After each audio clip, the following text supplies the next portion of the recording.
Good afternoon, Sheriff O'Sullivan. I'm Ernest Lowery. I'm a volunteer for the New Journey Guide, African American newspaper.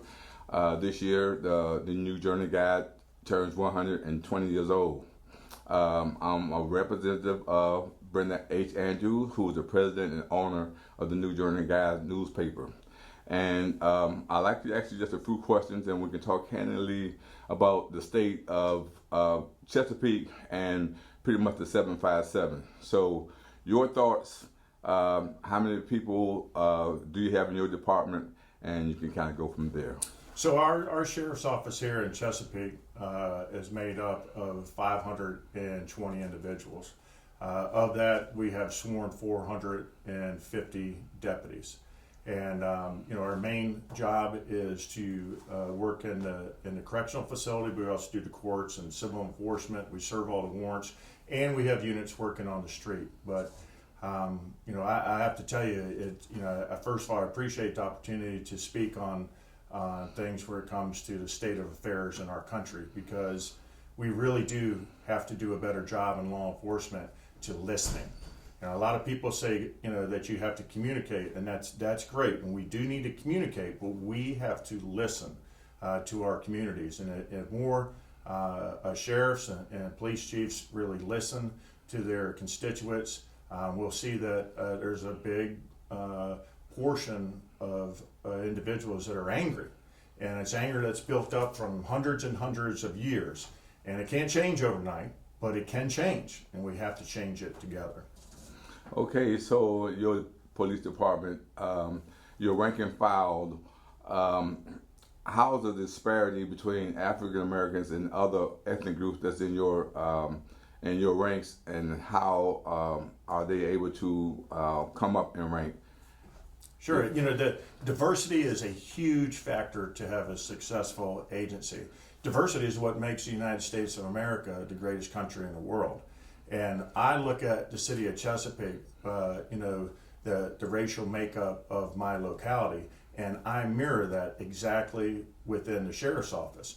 And it's through a lot of recruiting and getting the word out. But here in the sheriff's office, I'm very proud to say that our deputies, 38% of our deputies are African Americans. And that's extremely important to me, because we have to be able to communicate with our communities. And I understand a lot of the issues, but if I walk into a group of people, or my undersheriff Clayton Bennett, who's African American, they're going to listen, and that's just the way it is going to be, because there's a trust factor.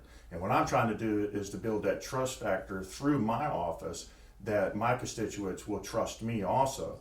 And it's very important that the makeup of your sheriff's office mirrors your community, so we can go out into the community and be able to successfully communicate, and we can show them that we're walking the walk along with them. And we do a great job here in Chesapeake, and I'm very blessed to have so many great staff members. But it just doesn't start from the hiring process. It's about getting them up through the chain, through the supervisory ranks, through up to the command staff. And that's why I'm very proud to have promoted Clayton Bennett as the first African American undersheriff in the history of the city of Chesapeake. Okay, I want to ask you two questions that go hand in hand. One is, what is your most proud accomplishment so far as being sheriff for the city of Chesapeake?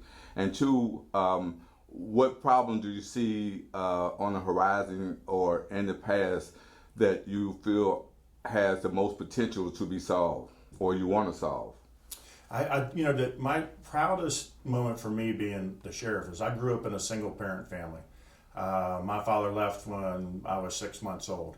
And if it wasn't for, I was one of those kids that was in the lunch line Monday morning after I got off the bus. We called us the lunch punch crew.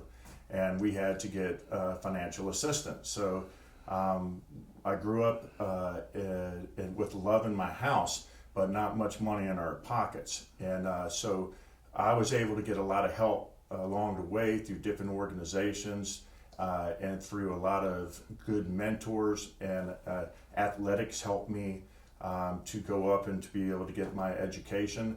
And my dream has always been to help children, is to be a mentor to children.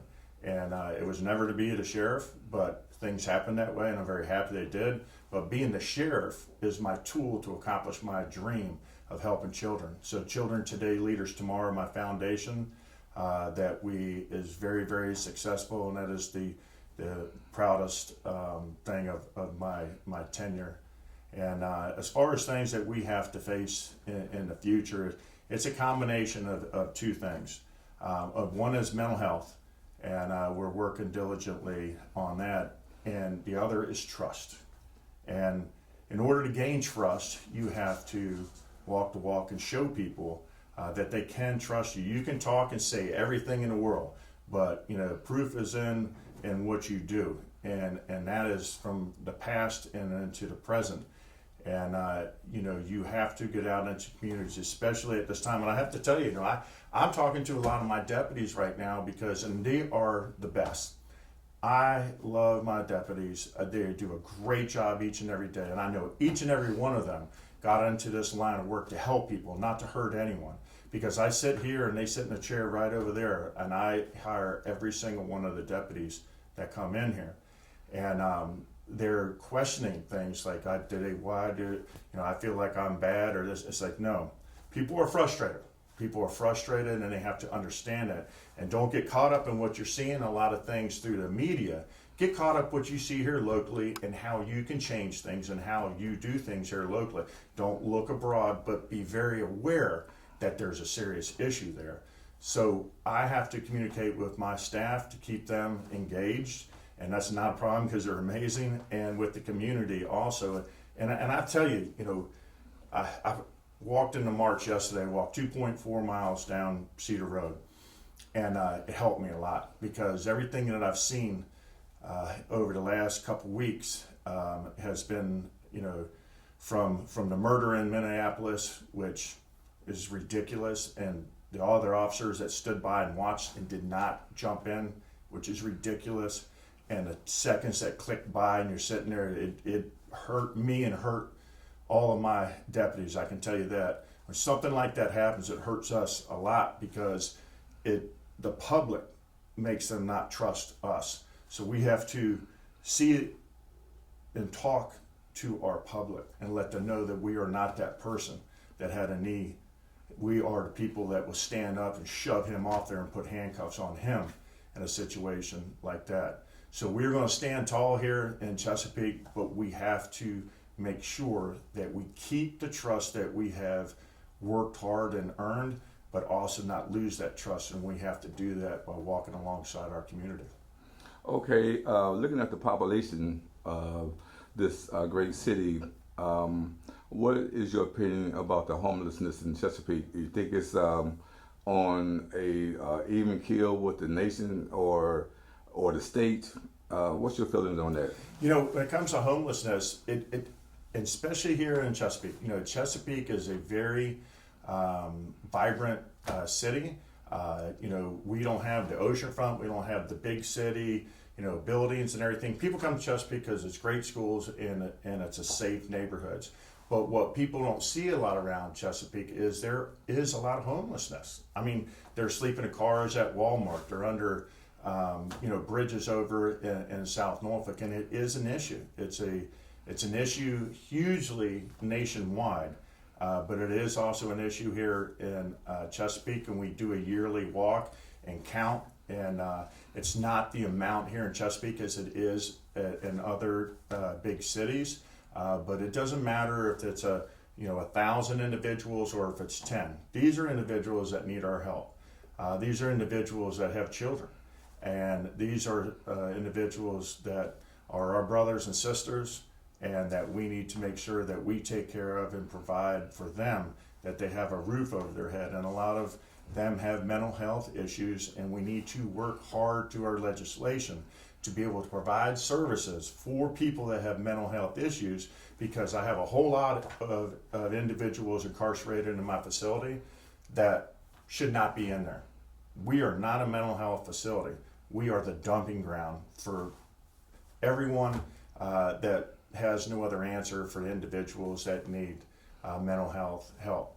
We get them on medication, we bring them down, we get them educated within the facility and release them, but still it's a vicious cycle because when they get back to their surroundings, they start doing the drugs and alcohol and go off the medication they should be on, and it's a vicious circle. We have to have programs. We have to fund programs and provide facilities for those individuals that are homeless. And it touches everyone. It touches all races, all gender, and we have to help those that need help for sure.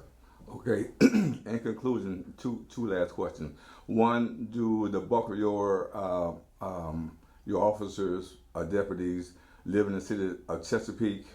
And what type of training do each individual have? Is there something that's mandated that they have to do to stay sharp, other than maybe going to the shooting range? That's a great question. So when I was first hired in the sheriff's office, you had to live within a city. But I didn't want to narrow that aspect to, it made it difficult to recruit as time went on. When I got hired in the sheriff's office, we had 89 people here. Now we're well over 500. So I have broadened that to you can live wherever you want, and that's fine. We love having our hometown Chesapeake people here work in the sheriff's office. But we're looking for the best qualified candidates and the best ones that fit within our vision here in the sheriff's office. And training is a huge aspect. And we used to have more of a regional academy. I stepped off of that 4 years ago. We have our own academy that we have for our deputies. It's specifically designated for our deputies, not ones from other jurisdictions, because each jurisdiction have their own issues. Each jurisdiction have a different population. Chesapeake's different than Norfolk. Chesapeake's different than Portsmouth. Chesapeake's different than Virginia Beach. So we all have our citizens, and we have our communities that we need to adapt. And I think that's the biggest thing. You have to adapt to your community. And that's what we've done through our training. And we have continuous training. Every year we have 40 hours of in-service, updated training every year for every deputy. And one of the last things that I just instituted is a 40-week course, and it's crisis intervention training. I call it CIT, and that is to recognize individuals that have mental health. And it's incredible that one of the first things you do is you put on the headphones, and it has voices in your head, and you can see what some people are going through, and you feel it. It's just like using our pepper spray. When we shoot the pepper spray, we have to be shot with it in our face first, so you know how horrible that is, and you have to get help for those individuals once you deploy it. So that's what we're doing in the mental health field, is in the crisis intervention training, because that is a major issue that we have here locally and across the country. And like I said earlier, jails should not be a dumping ground for people with mental health illness. We need to have facilities. We need to have programs. And in the 60s, they did a lot of the institutionalization of a lot of buildings where individuals used to go and get the care, and they put it out in the community to get the medicine and outpatient therapy. And that was a great idea, but there's a lot of individuals in between that need to be in a place, because when they're out on the street, they're not going to perform and do the things that they need to do. So we need to put money into mental health. That's for sure. And we need to educate our deputies and officers how to deal with these individuals, because they might be going off and seem aggressive, but we need to treat them in a manner to know what's going on in their head, so we can do a more effective job. Okay, Sheriff O'Sullivan, I really appreciate your candor. I'm a resident of Chesapeake myself. I've been here for over 25 years. And believe it or not, I know a lot of your officers. And on a lighter note of things, I just want to ask you this last question. I noted that some of your officers have beards and tattoos showing. How did they come about? Okay, so, all right, that's a great question. And for me, I still wear the core frame shoes, the shiny shoes. I've never worn a boot in 29 years. And that's just a change of times. Now all deputies wear boots. I don't have any tattoos, but it's change of times. There's a lot of tattoos, and when I first came on, we wouldn't You could have no tattoos shown on the arm or anything, but it's a change of times. And just like things change in times with mental health or race or whatever, you got to listen. And once you listen, you see culture has changed. So I allow now to have tattoos, as long as there's nothing above the neck, and that there's nothing that can be construed as being offensive. So, and then when it comes to beards, that was like my last thing. I said, oh, yeah, I'm a clean shaven person, as you can see, on head, everything, and but I listen. And a lot of people want to have beards, and one of them, my son, he wanted to have a beard. He works here in the sheriff's office, but by no means did I make a decision because of him. I would make it the other way if it was for him. But I listened to my staff, and they said, boss, let's go with the beards and see how it works. And if they keep trimmed up and they do it the right way, it's a lot more comfortable for people. They feel stronger about their appearance. And I said, okay. So we did it, and it has worked wonderfully. And now I'm getting used to it, as I have to not wearing the shiny shoes or seeing the tattoos or the beards. And you just have to make it as a recruiting thing too in law enforcement. We don't want to seem, I still, because I've been on 29 years, you have to be perfect and you have to be, everything has to, it doesn't, okay? We just need the best people. And in order to get the best people, some might want to have beards and some have tattoos, and we're continuing to get the best people. So I'm evolving as time goes on.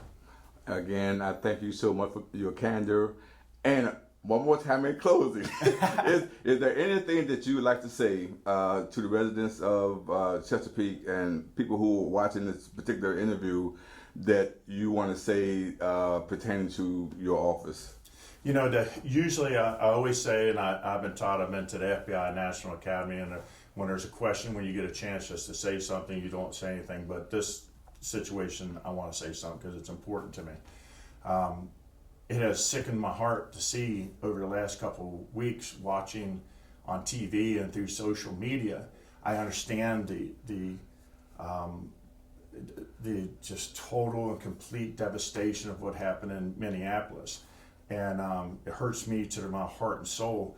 And then to see, and I understand the anger, but a lot of the localities where there has been looting and there's been assaults and there's been, just situations that are out of control, that's not the way to handle these situations. It needs to come together and communicate. But I do understand how that gets to that point, gets to a boiling point, and it happens. But I want to say that when I participated in the march yesterday down Cedar Road, I walked 2.4 miles, and I've never been prouder in my life of my city, because there was a whole lot of people. I think it was between 1,000 or 1,500 people out there, and it was organized through amazing pastors, African American pastors here in Chesapeake that I respect to the highest degree. And everyone that walked, they sent out their message. They got their message out clear. It was very well taken, and it's taken in my heart, and it felt good that was amazing to get the message out, get that frustration out, but do it in an organized manner without any violence. And to see the people on the road that were handing out waters, residents coming out handing out waters, and the horns, beeping and everything, it healed my heart, to a bit, because I want to see us all come together, not only here in Chesapeake, but in Virginia, in our country.